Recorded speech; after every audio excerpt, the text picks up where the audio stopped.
Sir मेरा एक question है कि आप बोलते हैं कि success come from experience and experience come from bad experiences, but जो एक्सपीरियंस और बैड एक्सपीरियंस है वो हमेशा डिप्रेशन देते हैं। तो सक्सेस तो आती ही नहीं है, सक्सेस तक पहुंचते तक इतना डिप्रेस हो जाते हैं कि या तो वो फील्ड चेंज कर देते हैं या फिर वो वहां तक पहुंचने के लिए कुछ फाइनेंशियली लॉस इतना हो जाता है कि वो ईएमआई को बर्डन्स वगैरह ये सब चीजें चल जाती है। तो इसके अंदर ऐसा ऐसा क्या किया जाए कि वो जो डिप्रेशन बैड एक्सपीरियंस और एक्सपीरियंस से आता है उसको वो चेंज करके, थॉट को चेंज करके मैं आगे बढ़ सकूं। पहले मैं आपका क्वेश्चन अच्छे से समझ लेता हूं, आप बताना कि मैं ठीक सोच रहा हूं या नहीं। आपका क्वेश्चन ये है कि मैं बोलता हूं success comes from experience and experience comes from bad experiences. तो कई बार लाइफ में इतने बैड एक्सपीरियंसेस हो जाते हैं या इतने बड़े बैड एक्सपीरियंसेस हो जाते हैं कि उसके बाद में इंसान डिप्रेशन में ही चला जाता है और उसके अंदर हिम्मत ही बाकी नहीं रहती है कुछ और करने की। तो वो इंसान ही खत्म हो गया है, या ये कह लो चाहे साइकोलॉजिकली नहीं खत्म हुआ है बट फाइनेंशियली ही खत्म हो गया है, राइट। अब अगर ये जो मैंने कहा उसको बात को आप डीपली नहीं समझोगे या मेरे कॉन्टेक्स्ट को नहीं समझोगे, मेरे स्टैंड पॉइंट को नहीं समझोगे कि मैंने किस स्टैंड पॉइंट से ये बात कही, तो गड़बड़ हो जाएगी। ये बात मैंने कही थी अपने लाइफ चेंजिंग सेमिनार में। आप में से कितनों ने देखा है वो सेमिनार जो 2 घंटे का है? कितनों ने नहीं देखा है? वो ना एक चुल्लू भर पानी होता है, उसमें अगर आप चाहे तो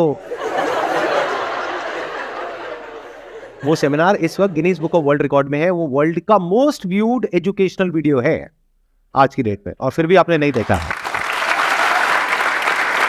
तो देख लेना भाई, वो वहां से कुछ अच्छा सीखने को मिल सकता है आपको। एनी हाउ, तो वहां पर जो मैंने बात कही थी वो कही थी अपने स्टैंड पॉइंट से, जब मैं उस सेमिनार के लास्ट पार्ट में अपनी स्टोरी बता रहा था कि देखो मेरे को ये नुकसान हुआ, फिर ये हुआ, फिर ये हुआ, फिर ये हुआ। फिर मैंने क्या कहा कि वो सब जो फेलियर्स थे मेरे, वो आपस में जाकर के कनेक्ट हो गए, क्योंकि अगर वो फेलियर्स नहीं हुए होते तो ये सक्सेस भी नहीं हो पाती। लेकिन अगर आपने ध्यान से ऑब्जर्व किया, मेरे वो सारे फेलियर्स बहुत छोटे छोटे थे। एक भी फेलियर इतना बड़ा नहीं था जिसकी वजह से कि मैं पूरी तरह से खत्म हो गया। यानी अगर मैं फाइनेंशियल टर्म्स में बात करूं, एक फेलियर में मानो मुझे नुकसान हुआ 5-10 हजार रुपए का, एक में हुआ 15 हजार रुपए का, एक में हुआ 50 हजार रुपए का। तो ऐसा नहीं हो गया कि मेरे को 50 लाख का नुकसान हो गया या मैंने अपने फादर का घर गिरवी रख दिया और उसके बाद में हम सड़क पे आ गए। ऐसा कभी नहीं हुआ, ऐसा मैंने कभी कोई स्टेप नहीं उठाया। प्लस उस सेमिनार में बार बार मैंने एक बात कही कि ना भागना है ना रुकना है, बस चलते रहना है और छोटे छोटे स्टेप्स उठाने हैं। तो जब इन सारी बातों को आप जोड़ करके समझोगे तब आपको समझ आएगा कि किस स्टैंड पॉइंट से मैंने क्या कहा। मतलब क्या कि अगर आप लोग छोटे छोटे स्टेप्स उठाते हो तो रिस्क भी छोटे छोटे हैं, तो फेलियर भी छोटे छोटे हैं, तो वहां से बाहर निकलना बहुत आसान है। तभी मैं कहता हूं आसान है। बट अगर इस फंडे को आप लगा देते हो कोई बहुत बड़े स्टेप में जहां पे बहुत बड़ा रिस्क है और बहुत बड़ा फेलियर है, तो वहां पर कुछ भी आसान नहीं है। फॉर एग्जाम्पल, एक बच्चा है जो चलना सीख रहा है, धीरे धीरे कोशिश कर रहा है, बार बार गिर रहा है, फिर खड़ा हो रहा है, फिर चल रहा है, फिर गिर रहा है, फिर चल रहा है, तो कोई रिस्क है? लेकिन सोचो कि अगर उसके मां बाप में इम्पेशंस डेवलप हो जाए, 2 महीने हो गए चल ही नहीं पा रहा है, एक काम करते हैं इसको पकड़ करके रस्सी से बांधते हैं और भगाते हैं इसको, गाड़ी के पीछे बांध दो इसको। मतलब पता नहीं होता लोगों के दिमाग में किसके क्या, मैं आइडिया नहीं दे रहा आप लोगों को, please do not try this at home. But मान लेते हैं कोई बावले माँ बाप हैं, उन्होंने क्या किया, बोला कि अब मैं अपने बच्चे को आज ही चलना सिखा दूंगा। क्यों 2-4-6 महीने खराब करने हैं? अरे 2 घंटे में लो, रस्सियों से हाथ पैर उसके बच्चे के बांधे, बेचारा खड़ा भी नहीं हो पा रहा अभी ढंग से, और उसको बाइक के पीछे बांध दिया है और बाइक चला रहे हैं। इन अदर वर्ड्स, अगर आप कोई बहुत बड़ा रिस्क लेते हो फाइनेंशियली, जहां से रिकवर करना आपके लिए पॉसिबल ही नहीं है, तो क्या करोगे उस घटिया एक्सपीरियंस का? छोटे रिस्क लो, छोटे स्टेप्स उठाओ, जब वहां पे कॉन्फिडेंस आ जाए तब थोड़ा सा उसको लेवल को बढ़ाओ। अगर तैरना नहीं आता है तो पहले कम गहरे पानी से सीखो, जब सीख जाओ तो गहरे पानी में जाओ, वो भी साइड साइड से, बीच में मत चले जाओ। किसी से टक्कर हुई और नीचे गए तो गए। तो अगर आप धीरे धीरे स्विमिंग सीख रहे हो तो कोई रिस्क नहीं है, तो सब कुछ आसान है। Then success comes from experience and experience comes from bad experiences. यानी कि जब आप तैरने की कोशिश करोगे और नहीं तैर पाओगे तो आपको समझ आ गया, अच्छा इस तरीके से नहीं तैर पाते तो चलो किसी और तरीके से ट्राई करते हैं। लेकिन ये सब आप कहां ट्राई कर रहे हो? शैलो वाटर में, तब आसान है।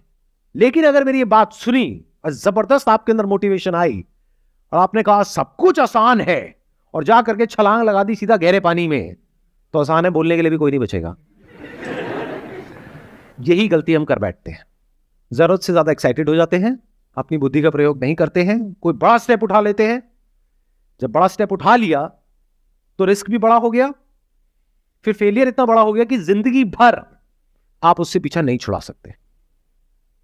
तो हमेशा लाइफ में छोटे छोटे स्टेप्स उठाओ, तब तक जब तक कि आप इतने बड़े नहीं हो जाते। अंदर से आपको पता लग जाएगा कि मेरी कैपेसिटी क्या है। तब भी जो आपकी कैपेसिटी है उससे थोड़ा सा कम रिस्क लो।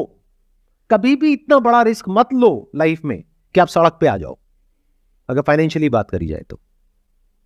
बहुत इंपॉर्टेंट है ये बात, ध्यान से सुन लो मेरी इस बात को। नहीं तो क्या होता है, जब ग्रीड हमारे ऊपर हावी होती है, लालच आता है कि मेरी जो फैमिली की प्रॉब्लम्स है, अभी जो मैंने बच्चे वाला एग्जांपल आपको दिया, अब देखो उसको रियल लाइफ से रिलेट करते हैं। अभी आप हंस रहे थे कि ऐसा कौन करता है, लेकिन आप लोग सब ऐसा करते हो। हाँ, अपने बच्चे के साथ नहीं करते, खुद के साथ करते हो। कैसे करते हो? घर में फाइनेंशियल प्रॉब्लम है, किसके नहीं है? हर दूसरे घर में मेजर फाइनेंशियल प्रॉब्लम है, आप सबके भी घर में होगी। रातों रात तो सॉल्यूशन निकलेगा नहीं, लेकिन आपको रातों रात सॉल्यूशन चाहिए।